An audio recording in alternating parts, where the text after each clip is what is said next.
Welcome to the Underground, the Steel City Underground, the black and gold standard for Pittsburgh Steelers coverage. Now, here's your host, Joe Kuzma and Brian E. Roach. Hello, everyone, and welcome to another edition of the Steel City Underground podcast. Coming to you live and direct. My name is Joe Kuzma, and I am here with my good buddy and pal, Mr. Brian E. Roach, who is the man with no notes, the host with no notes. How you doing, Brian? You're absolutely right. I have no notes, and all I'm going to say is the universe is a strange and wondrous place, and the duality of the universe is in complete effect today, because I don't care. I know that, we don't always get this up on time, but today is 2/22/22 on Tuesday. Yes, absolutely. The duality of the universe is in complete effect. Amazon Web Services has gone down. All kinds of other nonsense is going crazy. There you go. Hey, when AWS goes down, that could be good sometimes, too, because then it's like, well, sorry, I just can't do anything. So other people are like, oh, my God, what am I supposed to do? Like all the Echo devices and stuff, and I've got one sitting around here somewhere. It's like, I don't want to say the wake word. Or I think on the last episode, actually, it may have got caught in the background. It starts like yammering about whatever. And I'm like, I didn't see you. Oh, my goodness. Are we going to get to talk about football today? Some people complain. These guys are jokers. They don't get to the point. They missed you. I don't know if we miss you as much. Brian with his T-Rex. It might be an Allosaurus. I was a fan of the Allosaurus when I was a definitely kid. a T-Rex. It was definitely okay. a T-Rex. All right. Right. I couldn't really tell the difference. But anyways. And then you got the made-up not critters. to give these guys an unnecessary plug, but it's a How Ridiculous T-Rex, which is a YouTube channel that I enjoy greatly because it's just a bunch of guys in Australia throwing crap off of a giant tower. Oh. It's kind of like a David Letterman skit back in the day.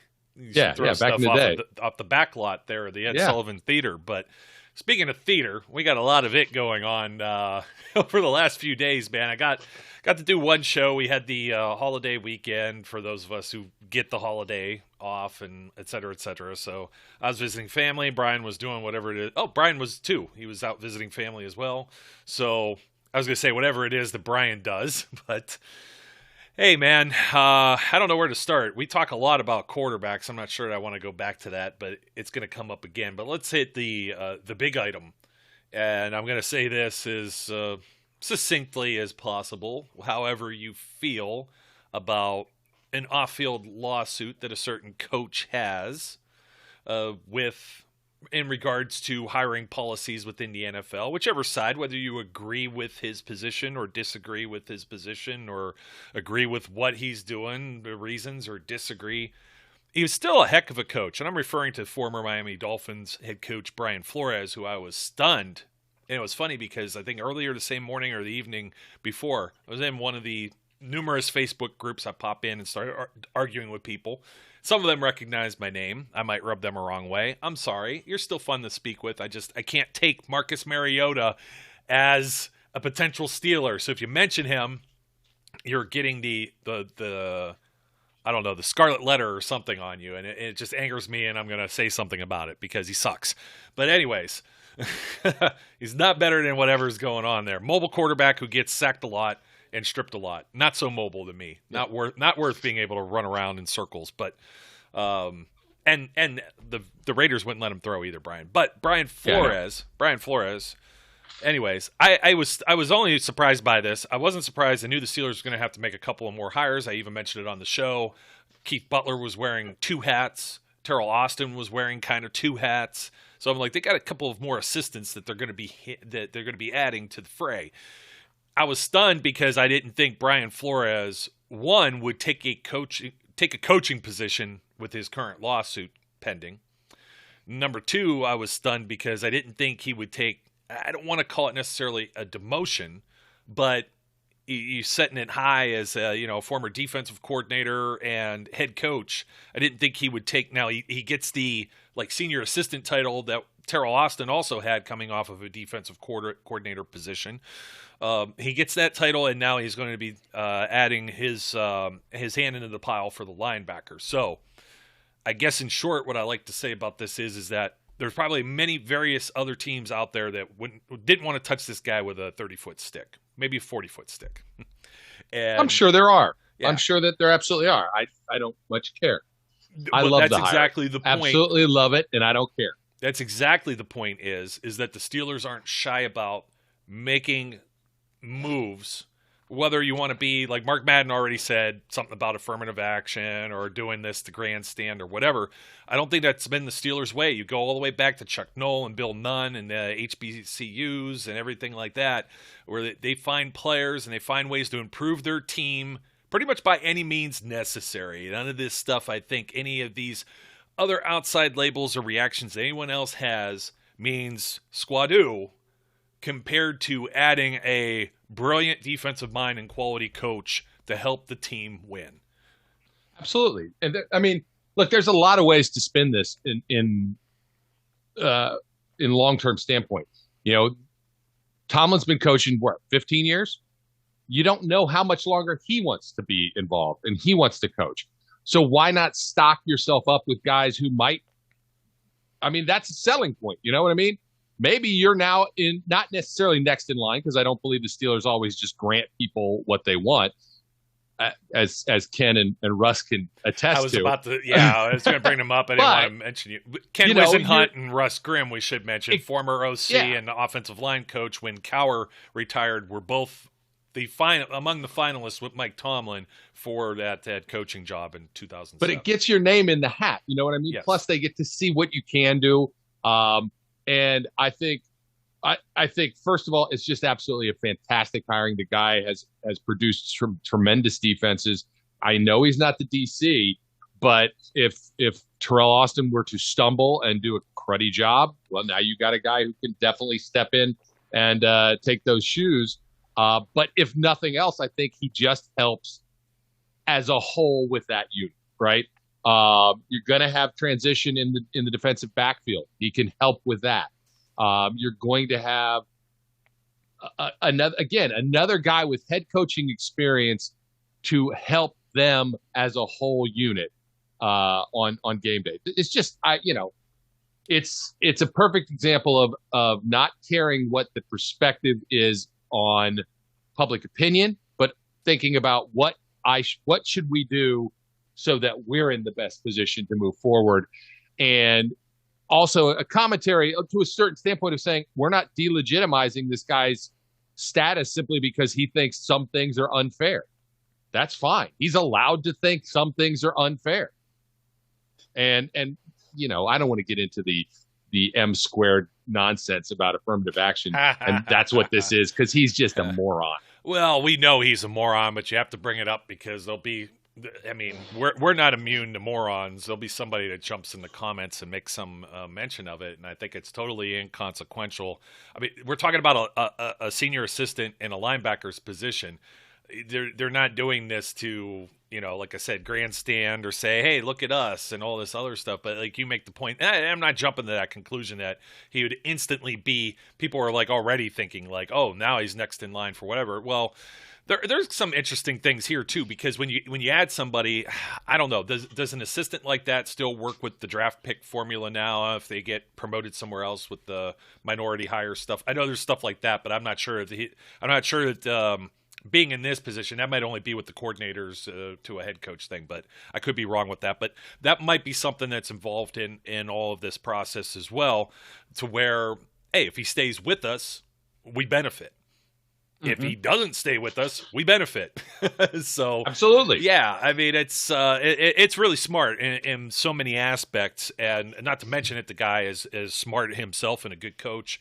And I don't know if I actually went on record here or not and said that was one of the firings this year that just kind of puzzled me. And there's always like things that come out. He said, she said, he didn't get along with so-and-so and this and that. And those type of things. There's tensions in the building that happen, and some of that comes out and some of it doesn't. You don't have to get along with someone all the time. This has always been my thing about Todd Haley. Like, Todd Haley is just, a very brash guy. You can call him an a-hole if you want to, and he'd probably wear that with a badge of honor. but he rubbed the wrong way with the guy, your top guy, Ben Roethlisberger. And unfortunately, we've seen how the Steelers' offense has kind of deteriorated since that. And, it doesn't matter if these certain things come to be true or whatever. I don't know. I think the Steelers are one of these organizations. I mean, you see the way that, like, Antonio Brown went crazy when he left the Steelers. And everybody always used to, they used to say, oh, Mike Tomlin can't keep his house in order and all of this other stuff. He's a cheerleader and not a coach, and there's not discipline. But then you really saw what happened, and you're like, wow, how do you keep a lid on this for so long and everything? And you got to kind of tip the cap to him in that regard. So one of the things that came out too, I don't care about the future head coach thing. That's so like far. If that's down the road. If that's even next year, it's so far down the road that I'm not going to. It's a reason for why he might have been willing to take a lower status position. Well, is it really a lower status position when the Steelers aren't known to change over coaches very often? I mean, it's a pretty stable organization. There's no getting around. Yeah, going from a head coach to whatever position you are. That's a lower position. Mike Munchak doesn't mean you don't have to do it. Yeah, he did, but yeah, as he did also Todd was Haley, not but good. There's Haley difference. He was not good as a head coach. That's very true as well. It makes me wonder whatever happened. Where's Mike Mularkey been around? I know he's hanging around somewhere as well, but offensive coordinator and then over to Tennessee, and he got kind of like the same thing where they actually made the playoffs that year, and they had 9 or 10 wins and then they canned them for Vrabel. That's some interesting things like that always happen. It makes me scratch my head, but I'll take anybody who's willing to come aboard. And once again, not an internal hire. I tweeted that out like almost immediately as there was the news. 3 words, not internal hire. Are you happy about it? Some people are making a deal about, well, this is the reason Minkah Fitzpatrick left. Maybe. Now, see, Minkah was being asked to do things. I know Brian Flores is a defensive guy, but one of the other gentlemen that the Steelers interviewed, defensive coordinator Patrick Graham, was there for only the 1 year with the Dolphins at that time. And maybe he wasn't the proper fit in that scenario, PO'd some people. But the Dolphins were also kind of like in fire sale mode. Who else? They dumped Laramie Tunsil, and there were a few other players that they sold off to everybody else with trades. So they were kind of in that tank mode. That's part of the argument with what Brian's got in his own lawsuit and everything like that. And you can read all that online. We don't need to belabor that, but it's just, we don't know. Maybe there wasn't a bad relationship. Maybe they even brought in Patrick Graham and we're asking about Brian Flores or asking about your relationship with Minkah or some of these other things. And I'm sure the type of player Minkah Fitzpatrick is and the kind of status that he has with the team, you go to those type of players and probably have them in the loop on that too, because you're not going to upset the apple cart, so to speak. Right.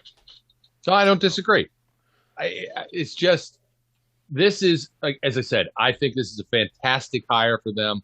I think it bodes well. You've got a younger guy with a pedigree, with a defensive-oriented mindset, especially as they are going to be transitioning some positions, and there's going to be some changes on the defensive side. So, having a guy to help them put those pieces back together, it's a good thing, in my mind. Yeah, oh, definitely. I mean, the offense, it's kind of interesting. The offense has got different things going. Eddie Faulkner, I think, has been good with the running backs the last few years. They got the new wide receivers coach, got the new O-line coach since I talked to you. You made me say Frisbee with the wide receiver, Frisman Jackson. You made me say Frisbee because I couldn't remember his name. Yeah. That's just bad. Alfredo Roberts, who quietly did a really bang-up job with the tight ends last year, I think. Quietly. Everybody complains about internal hires, this, that, the other thing, and this guy just kind of flew under the radar. We know Terrell Austin was officially named a defensive coordinator. Brian Flores is officially listed on the website at Steelers.com as defensive assistant / linebackers.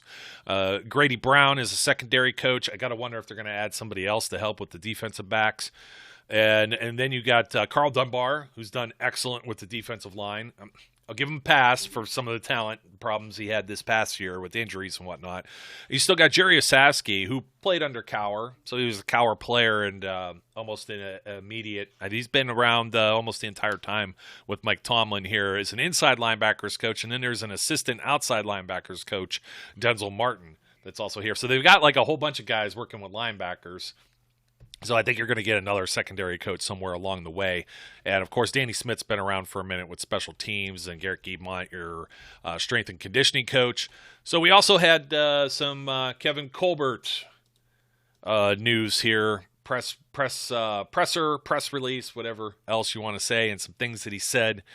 And some of the things, I guess we'll talk about this when it comes to we got to talk about quarterbacks. Not too much. I don't want to get too in-depth.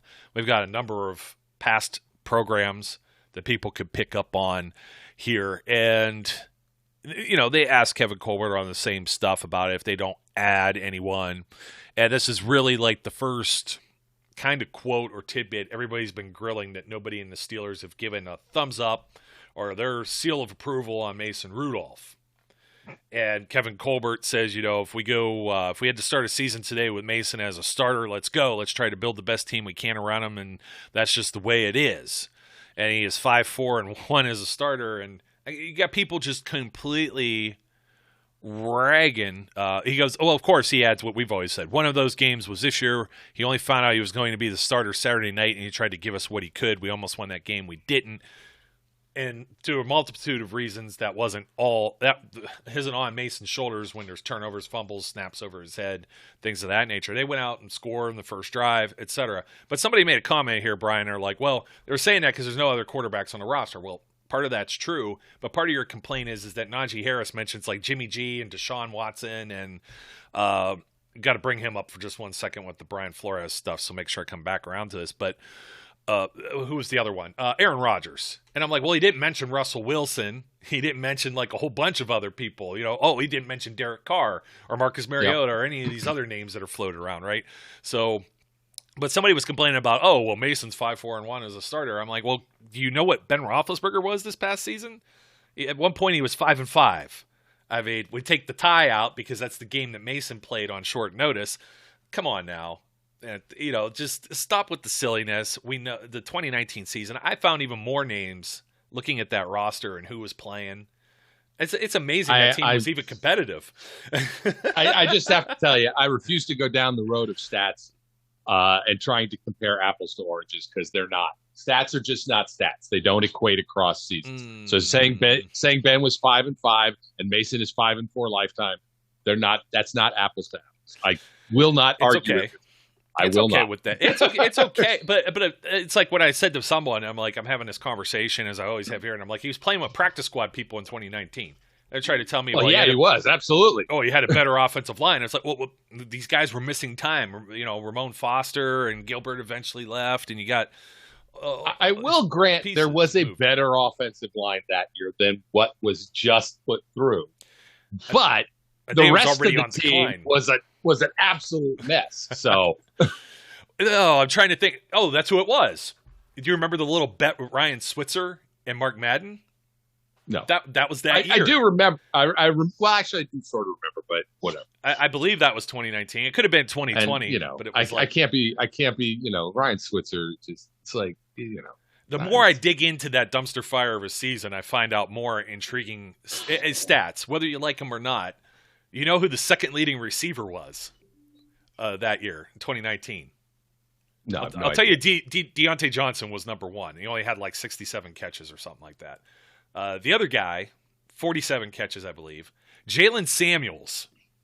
Does that not blow? I mean, it makes sense. No, it makes complete sense considering that none of these guys could throw the ball down the field or were allowed to throw the ball over the middle.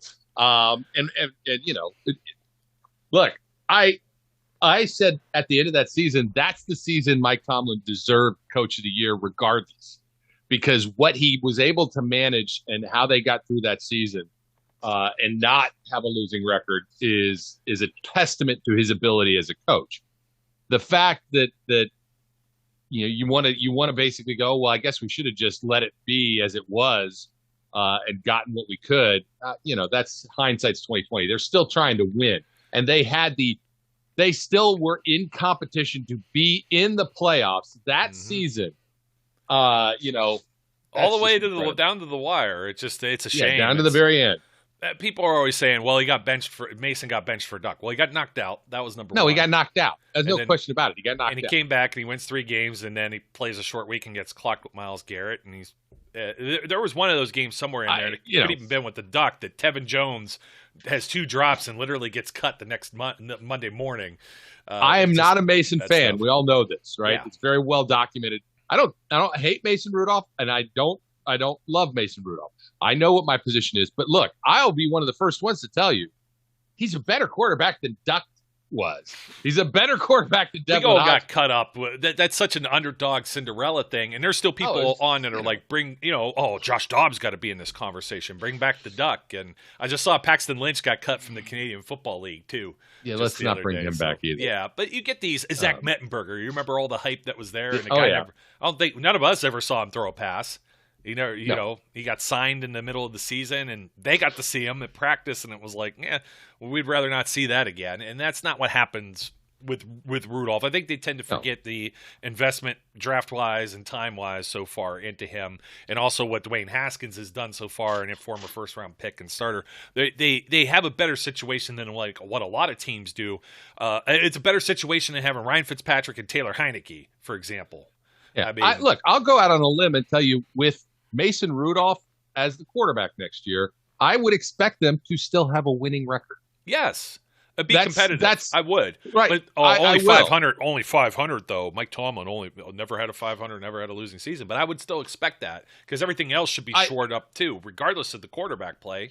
I don't know that Mason can take them to the promised land, but I absolutely think he can be a quarterback that gives them a consistent chance to win against most teams.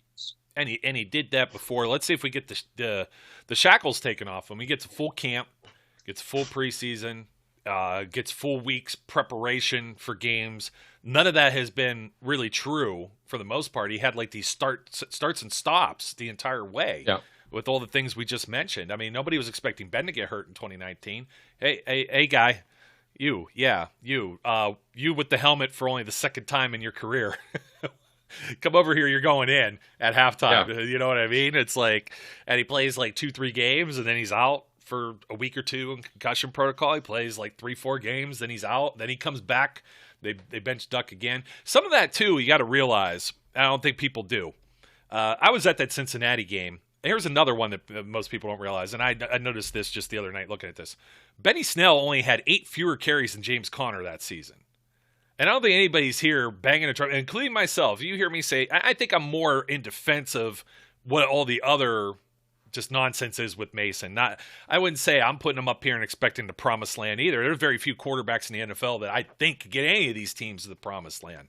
You got Rodgers and Wilson, and we've seen Mahomes do it. Maybe Allen can do it, but I'm not going to put my vote of confidence on even Lamar Jackson at this point. So, you know what I mean? Even though he's a whole different beast, you know what I mean? Yeah. But, you know, I'm not going to say Duck Hodges is going to do this or Landry Jones is going to do this. I have a little more confidence in Mason. I think I end up defending him a little more. But Benny Snell, 8 fewer carries. That's who you were giving the ball to, and you had a terrible run game, and everybody is down and out on him. And I'm not going to say I have a whole lot of confidence. He hasn't necessarily been dealt the best hand either. But you look at what Najee can do, and you look at what Benny Snell does. They always give Benny in like obvious run situations and then try and run them up the middle. That doesn't work no matter who you're handing the ball to. That just hasn't been good. But this is the same thing. I know. It's the same concept. You know, Benny is serviceable as a backup, right? But if you're going to depend on Benny Snell to carry the load, you have trouble. That's just the facts. But to spell Najee Harris a few snaps during a game, sure, there's nothing wrong with Benny. He can get some yards. But is he going to be the guy that is your workhorse? Absolutely not. And if he is, you're in trouble. I've again said that since the beginning. I don't dislike the guy. I don't think doesn't belong on the team.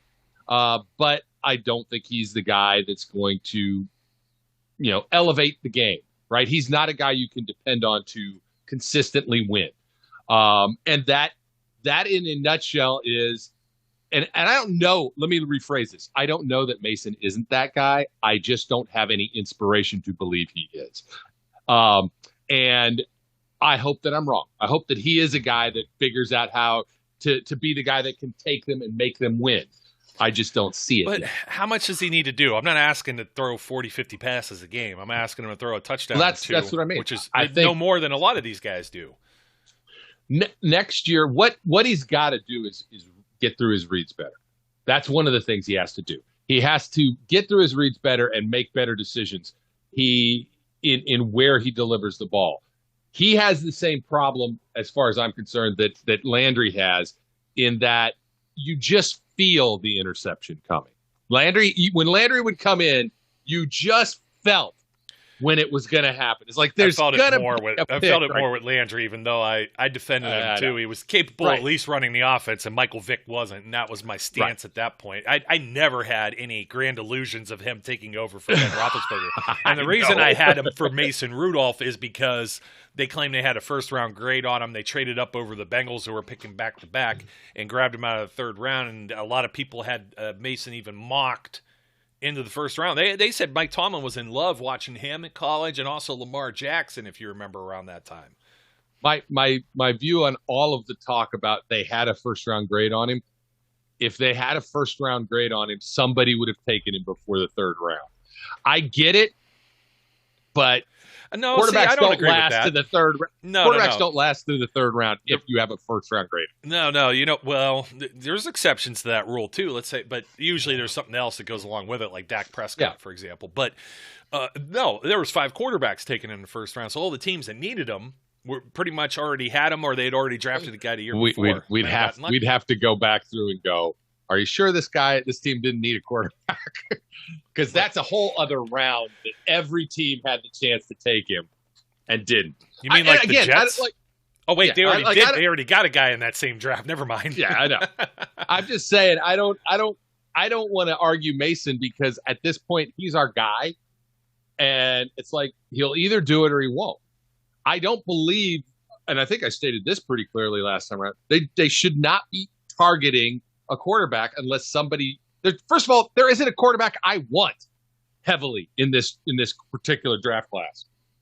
There's not a guy I feel I need to put my first round pick on. And the guys who are going to go in the top 10, they could be Ryan Leafy. I hate bringing up Ryan Leaf because it's so long ago. There's so many more examples. There's Marcus Mariota already. Jeez, I'm sick of seeing his name. Exactly. Marcus Mariota, Jamarcus Russell, whatever. There's just as many examples of guys going in the top that were absolute busts as there are guys going in the top that ended up in the Hall of Fame. There absolutely are. Jamarcus Russell was so bad they changed the CBA. Think about that. He made so much. Yeah. He had so much money, and there was no real recourse. The Raiders were trying to recoup some of that they changed the CBA for rookie contracts versus veterans. Yep. That PO'd some of the current players at that time.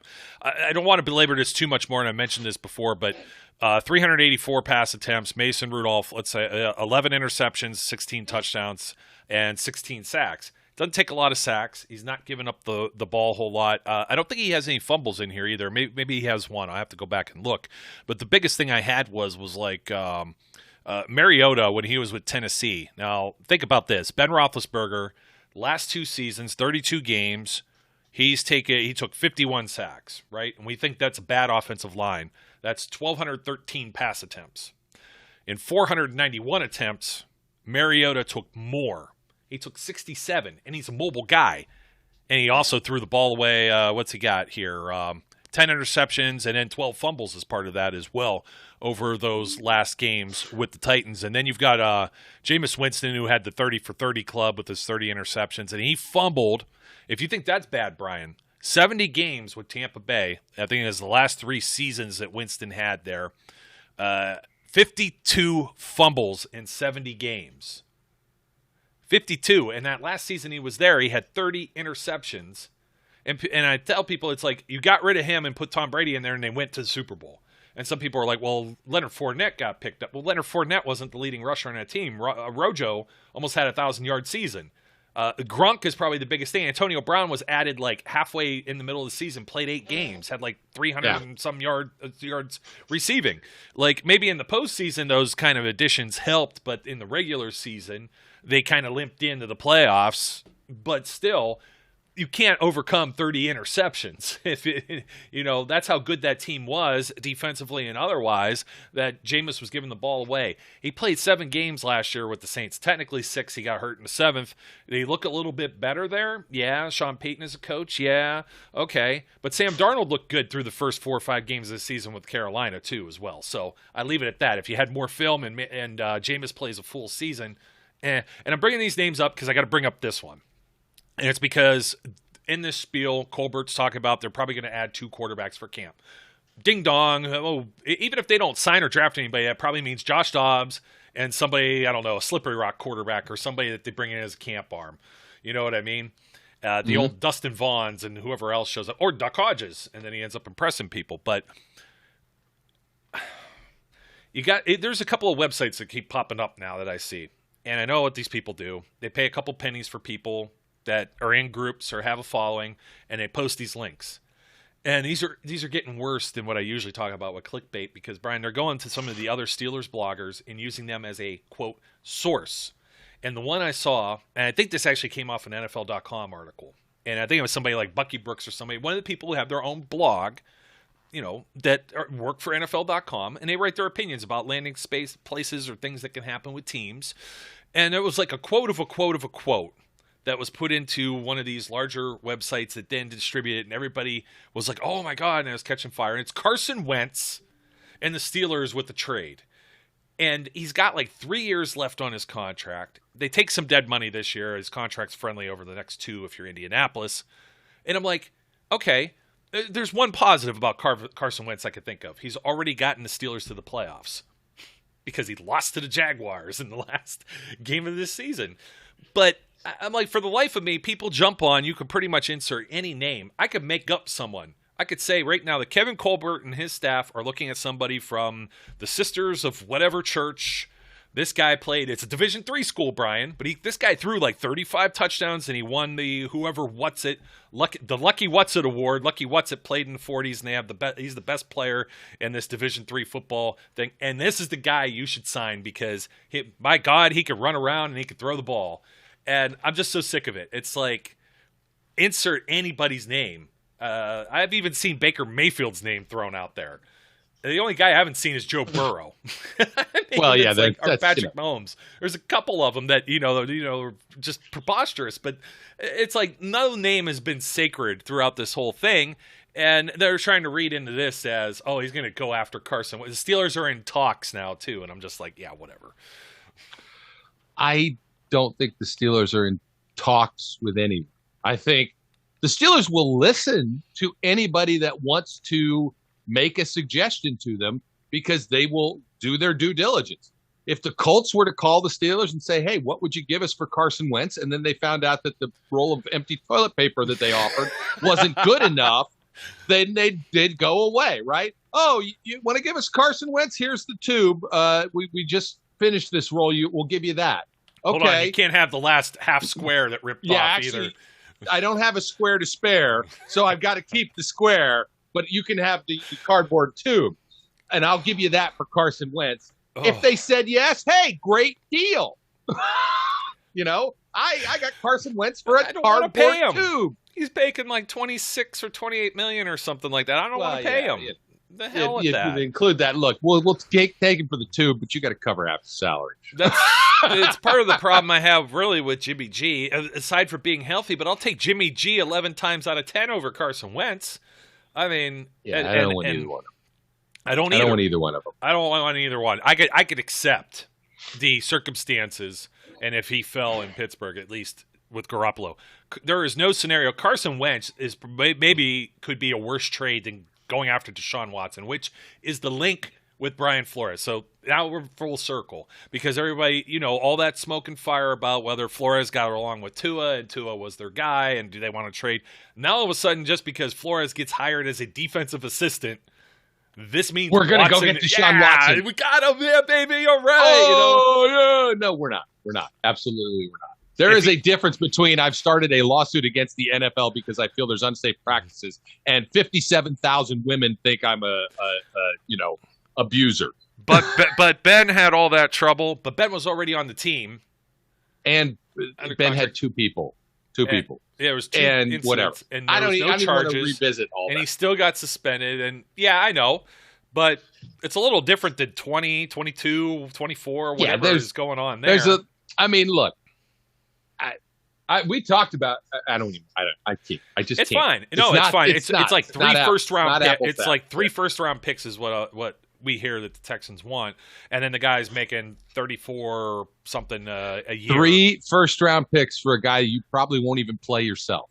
Yes, because he could get in trouble and get suspended, and then you're playing. So then you're playing Mason Rudolph. You gave away the next 3 first rounds of the draft, and you gave up your entire salary cap.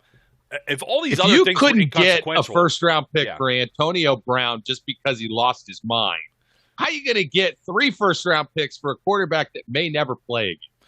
Their whole reasoning is that his cap hit, I think I mentioned on here, is like 52 or 54 million this year. So they got to get something for that. They're eating a lot of money. Seventh round pick. There you go. I don't think that's why nobody wants to touch it. And the contract going forward, because he got in trouble. He signed this and then immediately got in trouble and then didn't play. And I don't want to give up anything. I don't even want to give up a first-round pick. No. To pay that 30 some million. No. I don't have a problem about it. I don't have a problem with his actual talent, but the problem is availability. Availability and the cost. It's just too steep. Okay, so Colbert did talk about potential of trading up in the first round to draft a quarterback, and he does a lot of. He's like, well, I could say we do that, we're going to do that, but I can't say we're not going to do that. But we could maybe do that, but I don't think we're going to do that. And historically, we haven't done that. But maybe we'll change every year. But maybe we'll change our philosophy. Come on, every year they ask the question, what are you willing to move up? And the answer is always, if the right opportunity were to present itself and we could make a deal, we will do what is necessary to improve our team, right? As opposed to, no, morons, we're not going to do that, you bum idiots. Okay, what else is he going to say? And it's true. If somebody comes to them and says, hey, we have the number 3 pick, and, we'd like to trade that to you for the cardboard tube you were going to give for Carson Wentz, and your first round do that. Pick.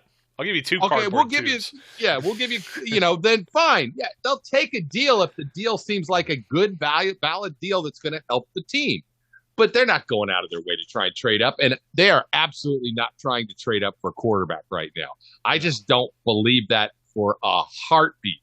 And I think that they are all – I think Kevin Colbert, Mike Tomlin, Art Rooney II, they're all sitting around listening to the media monkeys lose their minds about all this stuff and just chuckling. They all got like a nice sifter of brandy and some cigars. They're like – Dance to our dance, you fools! Right? I buy that. I believe that. Chiefs, bring me another. Look at this guy. I believe that is likely happening much more than they're doing. They spilled a drink on the floor, ridiculous. Did the Thor thing. Smash the mug on the floor. Bring me another. Yes. Look at this. I'm telling you. Look at this mortal fool. He is speaking about Carson Wentz. Where did that come from? That's just. And this happens. How many years in a row have we lost our mind because the prognosticators, the Steelers will draft a quarterback this year in the first round because that's what they desperately have. Shut up. I mean, we went through. If they get through this season and you prove out that Mason's not the guy, fine. Then you start looking, right? Right now, you still got a guy that you think is serviceable, that you think is going to take you there. Doesn't matter what I think. Doesn't matter what you think. They have a guy that they did invest money in, that they did invest a draft pick in. They're going to validate whether he can be the guy. And if he can, we'll all be happy. And if he can't, CJ's going to come out in a couple of years, maybe next year. Hey, It might be in position for that, man. I was going to say, I was mentioning the Brian Flores and Minka Fitzpatrick type thing, and it made me think of this on the kind of the first round picks and whether or not coaches, players, that dynamic, do they get along? Could there be any more famous of an example of that than Chuck Noll and Terry Bradshaw and just doing business? I mean, seriously. I mean, that's it could be any more perfect than that. But Terry Bradshaw, Mark Malone, Ben Roethlisberger. There's your first round picks. It's not going to happen very often with the Steelers. They're not going to reach for somebody, even if they're there. I mean, I saw Jim Druckenmiller among the list of guys that could have been available, and a lot of people talk. Well, they're going to say Dan Marino, and I get a lot of flack for saying it. I'm like, what did he ever do? So, what did he ever do? Look, I'm just going to tell you that one was a mistake. But do you think the Steelers win more? And they might be more of a position. No. I don't know. I 100% think the Steelers have more wins and more Super Bowls if Dan Marino is their quarterback during those dark days. not I don't know about in the 80s, man. I don't know. You get some transition going on there. I mean, Mark Malone got them where they were. They still did, had Stalwart. But Merrill Hodge in that era got you through that game. Dwight Hands of Stone. That guy in Denver, Hoge is running all over us. Who's Hoge? Come on, they with Cower there and with what they had. No, that's different. They could have gotten some places if they have Dan Marino as their quarterback. That's different. I will never ever say not picking Dan Marino was the right decision. It was a mistake. I get why they did it, and you never know because if Gabe Rivera turns into something, right? But. Well, that's the way people are treating Kenny Pickett already, and I don't think Kenny Pickett's the same player as Dan Marino Kenny Pickett is not Dan Marino. College. Come on.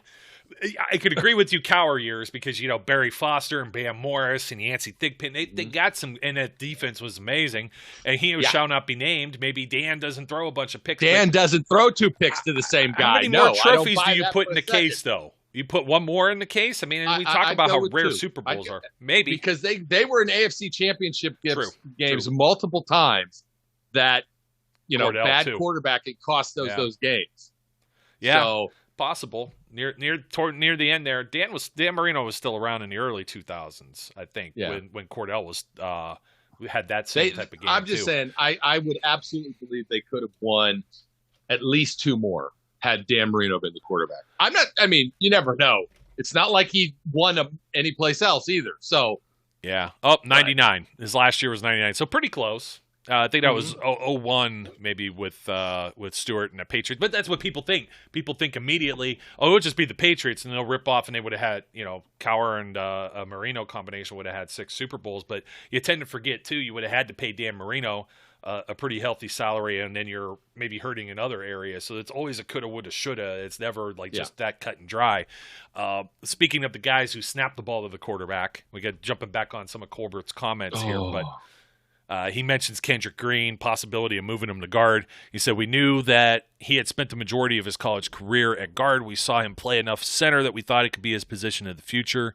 Kendrick did a lot of good things for us, and when he hurt his calf, he wasn't benched because of inefficient play. We're reading tea leaves on all of these things. First Mason, now Kendrick, and soon to be one other player. And he was benched because he got hurt, and he actually dressed and was available in an emergency role, even though he wasn't 100%. JC went in and did a nice job. We came out of it saying, let's let Kendrick get healthy and get right, which is good. I say the same thing about when they pulled Mason for Duck when I was into the game in Cincinnati, and they're handing off to Benny Snell, and you got some the guys that are playing in that game. To a certain degree, Mason's not working with those guys, and Duck was. The scout team guys is the same thing that Tommy Maddox talks about when he had to come in after losing his job to Ben Roethlisberger, and now the timing and rhythm is all different with different quarterbacks. So I kind of feel in that pinch, it's like we need to win this game. Because Duck only threw the one pass to James Washington. And it was like 12 yards, 14 yards. The cornerback whiffed, and then he took it like 70-some yards and scored a touchdown. That was it for that game. That game was low scoring, and it sucked. And that's everything. And there's other aspects in the defense doing well, and you got other things that go on with that. But I'm thinking about the bad snaps from Kendrick Green and shutting him down in kind of the same way. I talk about pitchers, I talk about goalies and goalkeepers and different sports. And we'll see where he is in the next few months because we'll see where we go in these next few months because we don't know the options are going to be available to us. And those options are probably going to be another center, if I had to say. So they know they're probably confident that he could play guard. If that ends up being the case, then that will be maybe it'll be a better guard, and maybe we'll have part of this line patched up. Maybe Dotson's back out of the funk and healthy for a year. Dan Moore with the year of experience. We'll see what happens with Chooks. We didn't go through the rest of the free agents. We're going to can that until the next show again, Brian, because I talked about it. More of this stuff. One of the other big things, too, since we did offensive line, I'll get your thoughts on the same thing with reading the tea leaves, reading into these things. Stephon Tuitt, they've talked to him, and they're open to him returning, about the possibility of him returning for 2022. That's kind of big news. It's the first time his name has been acknowledged in forever. Like, not at all during the regular season, hardly at all. So we'll see what goes on with both of these guys. They could both go a long way towards patching up both of those problem areas. Yeah, look, I don't know what Stephon Tuitt has had to go through in the last season with all the stuff that was going on, both just injury related as well as personal, issues with brothers and whatnot. I don't know what his mindset is. If he wants to come back, dude I love to have it. Absolutely. There's no reason to think that he would not be a productive person.